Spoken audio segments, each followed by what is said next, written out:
Guys, welcome back to another video. Today we are at Roadmaster in Vancouver, Washington, and I lent them my trailer to do some prototyping for the slipper springs. So we have a 2026 Sabre 36 FLX, and it has the BAL frame. The BAL frame did not allow for the original style of slipper springs to work. So thank you to Chris and Wendy from Performance Trailer Braking. They were able to get me in touch with Roadmaster, and well, we got the first ever slipper spring system on a BAL frame. So here in a little bit we're gonna talk with Jordan, who did the install. He is with R&D, and he's going to go over what he did and what changes they're going to make for a production unit, which should be coming soon for all those that are interested. If you are, I'll leave a link down in the description for Roadmaster, so you can get in contact with them and show interest in upgrading your suspension. Took it on a drive this morning to test it out, and makes a world of difference. I do not feel any chattering in the back. Going over railroad tracks, the trailer didn't jump, it just stayed planted. So stay tuned and we'll get to it.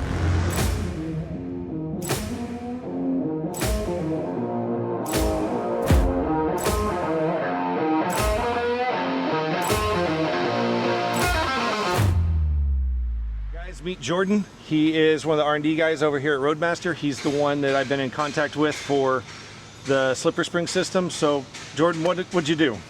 So I built a whole new Comfort Ride system, including our slipper box for our slipper springs for the new frames that have the BAL style hangers. These new frames offset our leaf springs about the center line of the leaf springs, the center line of your web of your frame here. And what I did is created a new box that will accommodate the offset springs. And on Will's trailer here, I made these rear hangers to accommodate our slipper style springs that are an inch shorter than the OEM springs on this trailer. So are those going to be a thing, or are you going to be doing new springs to offset that so people don't have to take out the huck bolts? We're going to do new springs, and once we get our kit done and finalized, we'll be replacing these 4 huck bolts. There's 2 on the inside as well. We're going to be drilling those out, sliding our box up here, and then bolting our new springs in, so it'll be as close to a direct bolt on as you can get. Okay. While also maintaining the structural rigidity of these hangers. Right. What did you run into any issues or any advice for people that might be, when the factory kit comes out, any advice for people on how to properly do this with this style of frame? Yeah. So when the real kit hits the market, what I'm going to have in our instructions is that you use a pneumatic drill to drill out the heads of these hucks. You can cut them off with a cutoff wheel if you have access. Some spots you don't have access.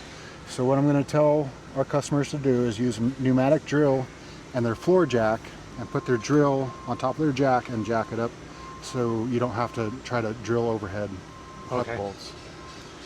As far as like simplicity from the original with the welded on hangers, is this going to be pretty like DIY friendly, or? It will be very DIY friendly. Okay. There will be those 4 hucks on that side, those 4 hucks on the other side that you have to drill out, but the rest of the kit will be a bolt-on kit. Okay. And then when can people expect to maybe see this going into production, or being able to order it for their trailers? We're hoping to have it on the market within about 6 months. Okay. And then you were saying that the box is completely different from the standard one that you make right now. Yes. And that is for the hucked hanger, correct? Yes. Okay. So guys, this is what he's talking about. For those of you that don't know, the BAL has an actual like bolted on hanger. It's not welded on, so it sticks a little further out. But as you can see, it is a full Comfort Ride system. So like I said, I'll leave a link down in the description with email to Roadmaster. That way you guys can put out any interest and then maybe be one of the first of the production units to get it going. All right, we're gonna go, he's gonna give me a tour of the factory, so hang tight. This is R&D at Roadmaster. This is where all of our new prototypes come out, and then once we're done making the prototype, we'll send it off to engineering. Engineering will model it, create prints, and then we'll go into production. We also build fixtures back here for all of our base plates and anything to aid in production. Okay, for those that don't know, you do more than just RV stuff. Yes. We do base plates, we do tow bars, we do sway bars, we do the Comfort Ride system for the RVs, and then recently we've been working on a new product, which is tow-ready bumpers. For the Jeep? For the Jeep, okay. Yeah. And we want to do it for the Broncos and some of the popular off-road towables. Okay, cool.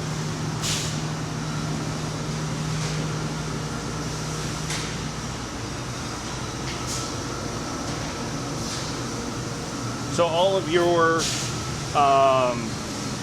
steel is US? It's all US steel, yep. And then all cuts, CNC, bent, painted in-house? Yep, it's all painted, cut, and in-house. I'll take you over to laser, I'll show you our laser. Okay.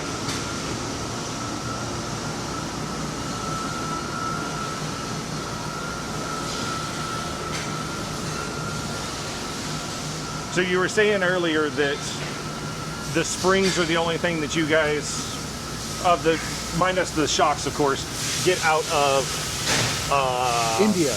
India, okay. Yes. But y'all are looking at possibly making your own springs. Yep. Okay. Yep. We're about to do a cost analysis on what it would cost us to build our own springs here in the US, and that way we can have a totally US product. And a quality controlled. Quality controlled, it's all US, we know where our steel's coming from, and we don't have to wait for shipping overseas. And then as soon as somebody needs something, it's easier to make it and yep, exactly. And faster and just get ready, get it out. Yep. This is our laser. All of our parts are cut out on this laser. This thing's massive. Yes.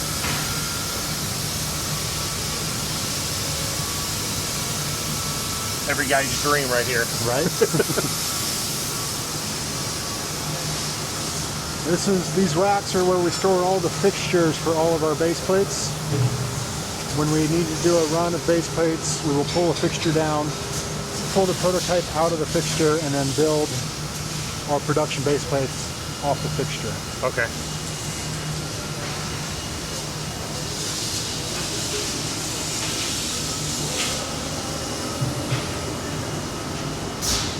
So keeping more towards like the RV status, right? Y'all go, how many do y'all make probably a day of the full kits, minus the springs? The full kits, we're doing about 30 kits a day. Okay. And that's so from start anybody to that finish. needs them can order them and they're gonna be ready. Yep, yep. And we keep plenty in stock. This is our welding department where all of our base plates, our Comfort Ride systems, anything that needs to be welded, this is where it's welded.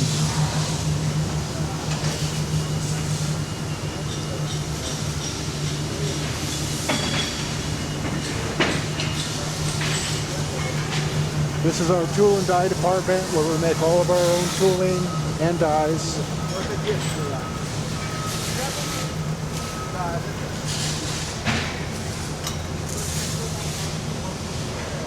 Our CNC department.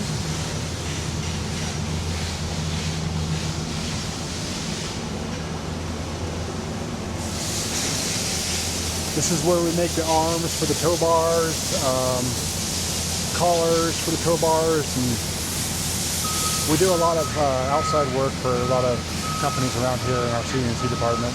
Okay. So they are busy, non-stop work. Yeah.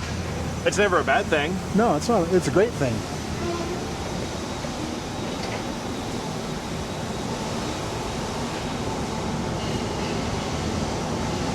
This is our powder coat line.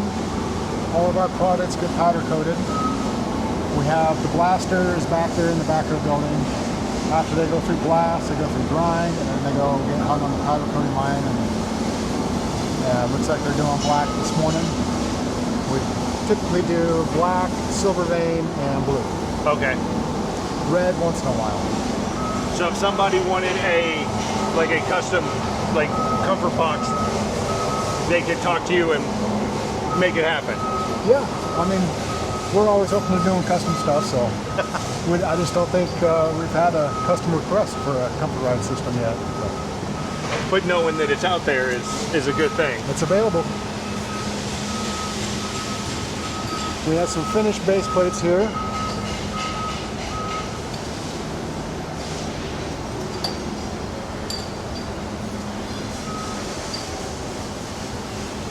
Packaging and shipping.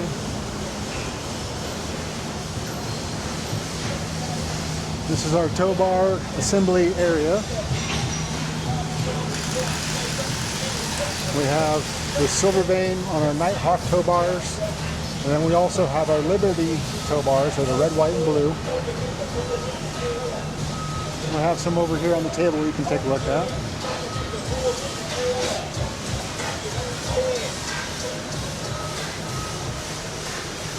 These are our Liberty tow bars.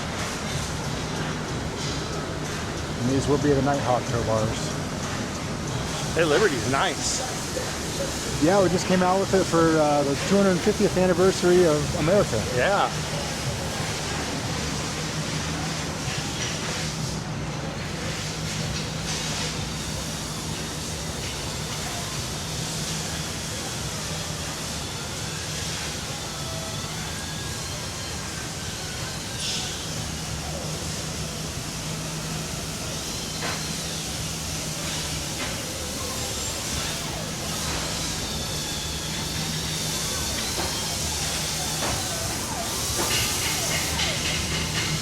It's not a huge warehouse, but you guys make use of every bit of space. And yes, we do.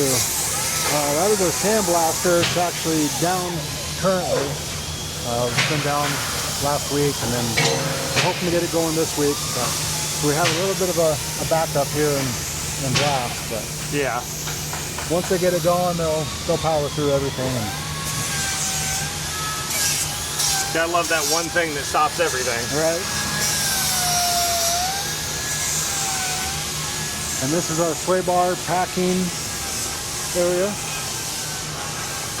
We do sway bars for motorhomes, and we are currently developing sway bars for travel trailers. Oh, okay. For bumper pull or fifth wheel, or both? Both. Okay. Doing a dual sway bar or a single. Well, we're going to be doing dual sway bars for these leaf spring suspensions, and then we're currently working on sway bars for the Dexter Torflex axles. Try to connect those two dog bones that the spindles are on, Right. and provide a smoother ride. Okay. This is our sway bar bending area. That's some. What, 1 inch? It's like inch and an eighth. 1 inch and 8? That's sturdy. Do you want to see how a sway bar is bent? Yeah.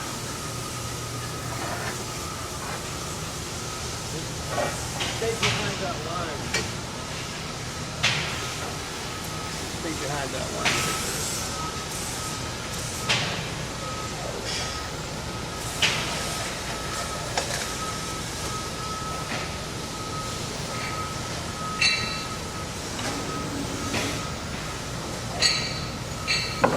And this is all pre-programmed into the computer, and it goes through and does everything on its own? Yep.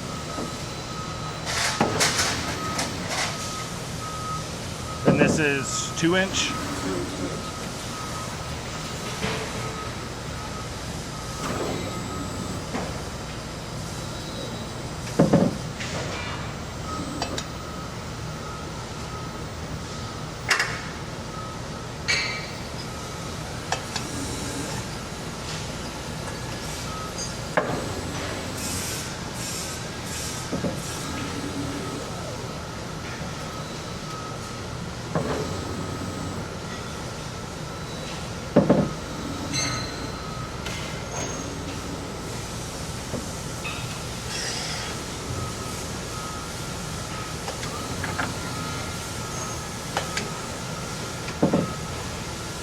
Final product.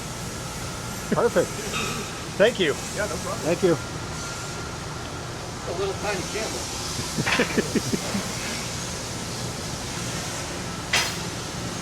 How'd we used to bend all this stuff by hand? Right. This is our forging area, so we'll forge the ends of our sway bars. Okay. Induction heater? Yep.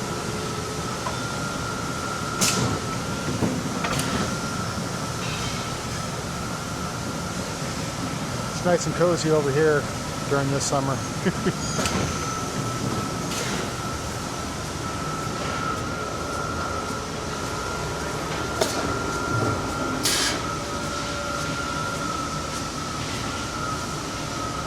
I'll show you an axle that I'm doing some developing on. Okay.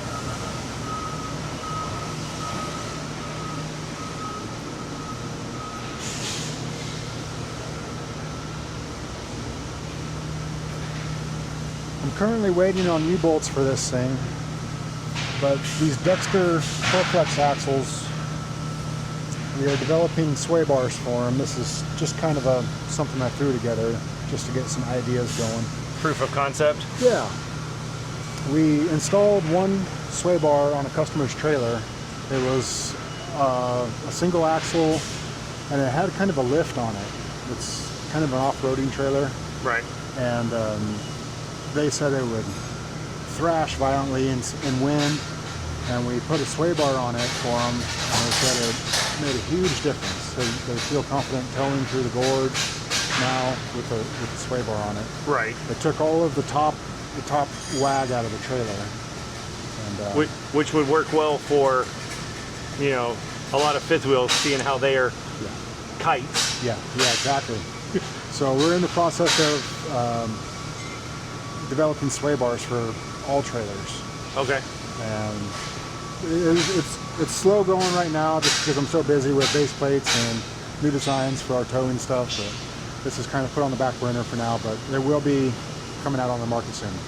Probably within, what, 6 months to a year? I would say probably within a year. Yeah. Okay.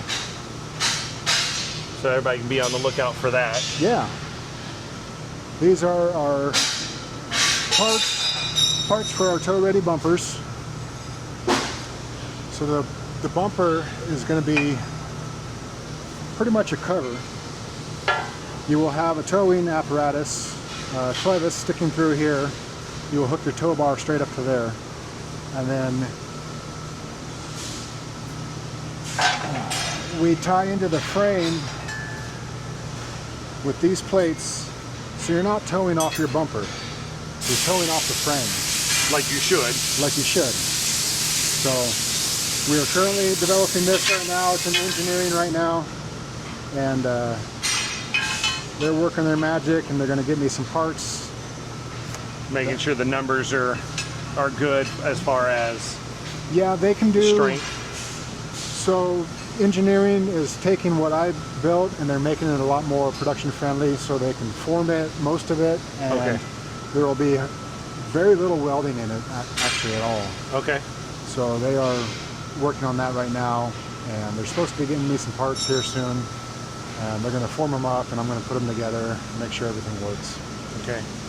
So if anybody has a bumper pull, a RV, whether it be fifth wheel or travel trailer, how do they go about getting it installed? Do you guys do the install for people?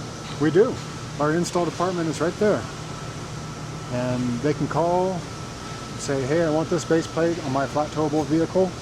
And they can schedule a time, and we will do the braking system, we'll do the install of the base plate. And then once they come to pick it up with their RV, we will hook them up, make sure all their lights are working, and make sure they're safe to tow. Cool. Well, Jordan, thank you so much for allowing us to tour the factory. Of course. Guys, if you want to get in contact with Roadmaster, like I said, I'll leave the link down in the description. If you're in the Vancouver area and want to have them install your system, hit them up and get it done. All right, see you on the next one. So I was sitting there editing the video, and I thought I should probably add a little bit of insight for driving the trailer home. So putting a little over 800 miles on it, getting it home, I can tell you the difference is noticeable. I don't know if any of you have driven down I-5 through California, but it's not the smoothest road in some parts. There are a lot of expansion joints, a lot of concrete on the freeway. Some of the bridges, if you're not careful with your speed and what kind of like suspension and stuff you're having, you could actually get your trailer bucking. So as I was driving up there to go get the trailer, I saw a RV doing just that as it was crossing over the Sacramento River on the I-5. It was bucking hard. Front, back. When I was coming back, the trailer just kind of, it was kind of like hopping, just smoothly hopping along, hitting some spots where the truck kind of bounced a little bit. I looked back at the trailer and it just kind of hopped up a little bit and then just sat right back down. One of the perks of having the shocks on the system.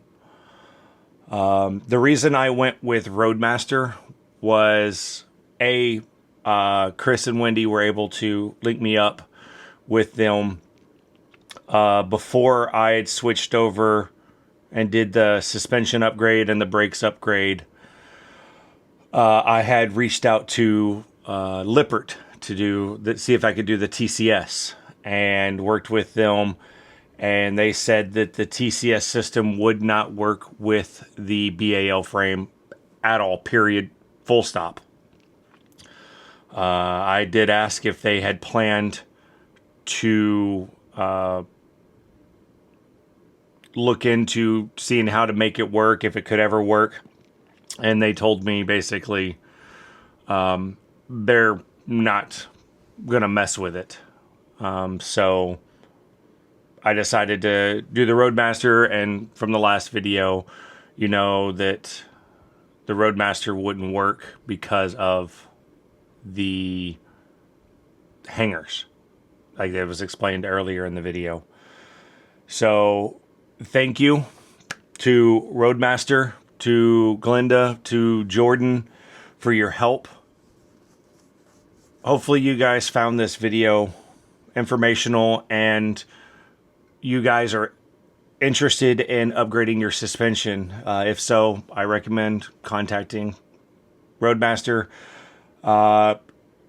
Again, like Jordan said earlier in the video, 6 months is what they're looking at. He did tell me that if they get a good amount of interest, they can try to up the time frame. But reaching out, trying to get in contact with them and showing interest and, you know, saying, hey, I want to be on the list for this and I want to receive one, could push that time frame up. Thank you guys for watching. If you got any questions, leave them down below. and I'll try to answer them to the best of my ability. Have a good one.